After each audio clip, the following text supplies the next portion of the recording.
Pemirsa apa kabar? Saya Santina membawakan Warta Berita PTS tanggal 5 Maret. Kasus Sudan Merah terus meluas. Departemen Kesehatan Kota Kaohsiung menemukan 34 ton bubuk cabai yang mengandung kalsinogen Sudan Merah yang diimpor dari Tiongkok telah memasuki pasaran yang lebih luas, di mana Pafang Yunji, Haidilao, Weili, dan Haiti juga ikut terdampak. Apakah masih ada yang lain? Kementerian Kesehatan dan Kesejahteraan akan melanjutkan pelacakan. Departemen Kesehatan Kota Kaohsiung dan FDA berinisiatif mengambil sampel bubuk cabai Tiongkok yang diimpor ke Taiwan dan menemukan bahwa bahan baku bubuk cabai perusahaan Ginzan Internasional dan Jiaquang Internasional semuanya diimpor dari Tiongkok dengan kandungan Sudan Merah 4 hingga 8 ppb. 检出苏丹红成分4到8 ppb， 限量标准不得检出。针对2家公司于食品追踪追踪系统更载不实，分别裁处270万及30万元。 Departemen Kesehatan menemukan 34.000 kg bubuk cabai beracun telah beredar di 7 kota dan kabupaten termasuk kota New Taipei, Taoyuan, Taichung, Changhua, Yunlin, Tainan, dan Kaohsiung. Peredaran hilir meliputi Pafang Yunji, Weili, Haodiai, dan Haidilao. Departemen Kesehatan Kota Taipei juga berinisiatif melakukan inspeksi acak terhadap produk bubuk cabai yang tersedia secara komersial, termasuk bubuk cabai perusahaan Dings Food, bubuk cabai Thailand perusahaan Lingko Food, dan cabai perusahaan Hosong di kota Taichung yang ditemukan mengandung pewarna Sudan Merah nomor 3. Hingga tanggal 3, bubuk cabai dan produk lainnya yang telah ditarik mencapai hampir 75.000 kg. Menghadapi masuknya bubuk cabai merah Sudan Merah yang bersifat karsinogenik, Pafang Yunji mengklarifikasi bahwa mereka tidak membeli bubuk cabai ilegal yang diumumkan oleh FDA. Sementara Haodiai Food mengklarifikasi tidak ditemukannya Sudan Merah dalam hasil pemeriksaan. Badan Cuaca Pusat CWA baru saja merilis perakilan cuaca untuk Maret hingga Mei tahun ini. Suhu diperkirakan stabil dan relatif hangat dengan curah hujan yang normal dan sedikit berkurang. Sementara cuaca hari ini cerah dan stabil, siangnya bak musim panas. Namun suhu akan menurun pada esok hari karena masa udara dingin kontinental akan hadir menyusul front udara yang tiba besok, mendatangkan cuaca yang dingin dan basah hingga akhir pekan.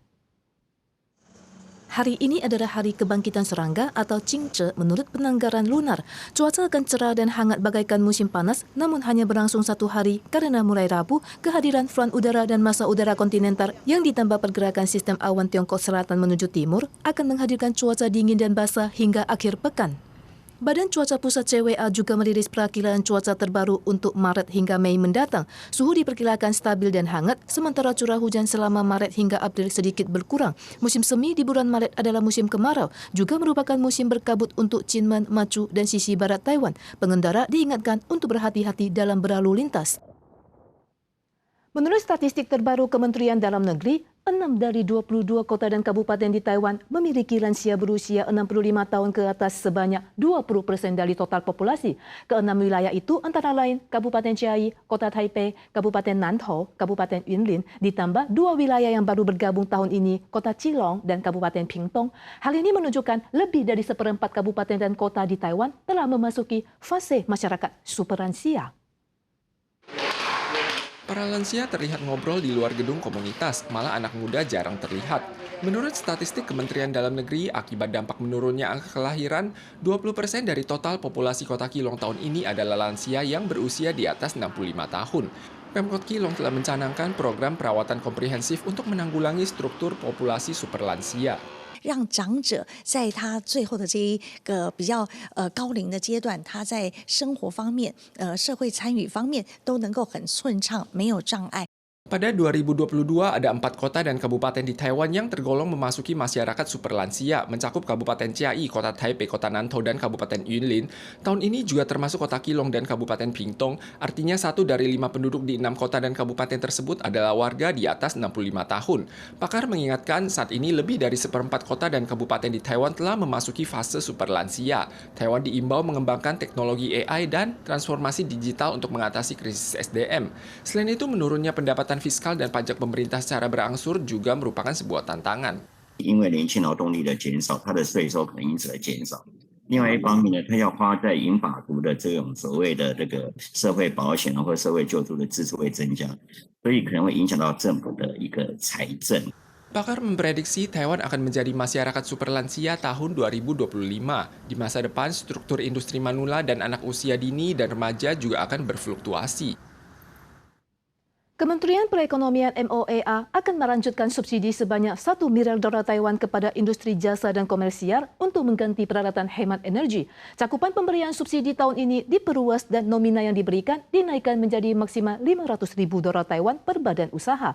Anggaran terbatas yang berkeperluan diharapkan cepat memohon. Dalam upaya mendorong badan usaha mengganti lampu dan AC lama ke hemat energi, tahun ini Kementerian Perekonomian MOEA kembali menyediakan subsidi sebesar 1 miliar dolar Taiwan dan cakupan subsidi diperluas dengan memasukkan kompor gas, kulkas dan lemari pembekuan. Setiap badan usaha bisa mendapatkan tunjangan 50% dari harga barang dengan total maksimal 500 ribu dolar Taiwan dan ambang batas subsidi untuk proyek hemat energi adalah 5 juta dolar Taiwan. Ditjen Perdagangan AOC memperkirakan jumlah permohonan subsidi tahun ini akan mencapai puluhan ribu dan mengingatkan yang berkeperluan untuk segera mendaftar sebelum anggaran habis. Nasi kepal Jepang atau lebih dikenal dengan nama onigiri merupakan makanan yang populer selama pandemi karena kemudahan untuk dibawa pulang. Tak disangka onigiri yang dirasa penuh eksotis oleh turis asing membuat orang rela mengantre selama 8 jam di beberapa toko di Jepang hanya untuk menikmatinya. Nasi matang diulen dengan tangan dan ditata di atas piring. Onigiri Jepang yang kecil dan lucu ini adalah hidangan umum di Jepang. Jarang ada orang Jepang yang belum pernah menikmatinya. やっぱり皆さんそれぞれの国にその手料理があって、その土地のそのソウルフードがあって、 Onigiri Jepang memiliki sejarah ribuan tahun. Dulu pendekar juga membawa bola nasi saat perang. Akibat pandemi, permintaan makanan untuk dibawa pulang meningkat dalam beberapa tahun terakhir. Dan hidangan umum ini telah menjadi pilihan pertama banyak orang. Toko onigiri di Tokyo yang telah beroperasi selama lebih dari setengah abad ini menunjukkan di masa lalu hanya sedikit orang yang datang untuk membeli onigiri saat makan siang atau makan malam. Namun kini muncul antrian panjang saat jam makan. Alasan lain mengapa onigiri begitu populer adalah karena cita rasanya yang eksotis, harganya terjangkau dan menyehatkan serta memiliki rasa yang beragam. 寿司以上に可能性があると思ってます。やっぱり寿司は酢飯で海鮮っていう一応縛りがあるんですけど、おにぎりは例えばじゃあビーガンの方が食べれるおにぎり、ハラルの方が食べれるおにぎり、いろんな世界のカルチャーにフィットするので。 Dalam beberapa tahun terakhir, sudah ada cabang toko onigiri Jepang di Amerika dan Paris. Hidangan berbahan dasar nasi ini berangsur berubah dan tidak lagi sekedar hidangan lokal sederhana, namun menjadi salah satu hidangan Jepang yang lebih istimewa dan mewakili Jepang di ajang internasional. Para pemirsa sekalian, sekian warta berita dari PTS. Kita suara lagi di lain kesempatan. Terima kasih.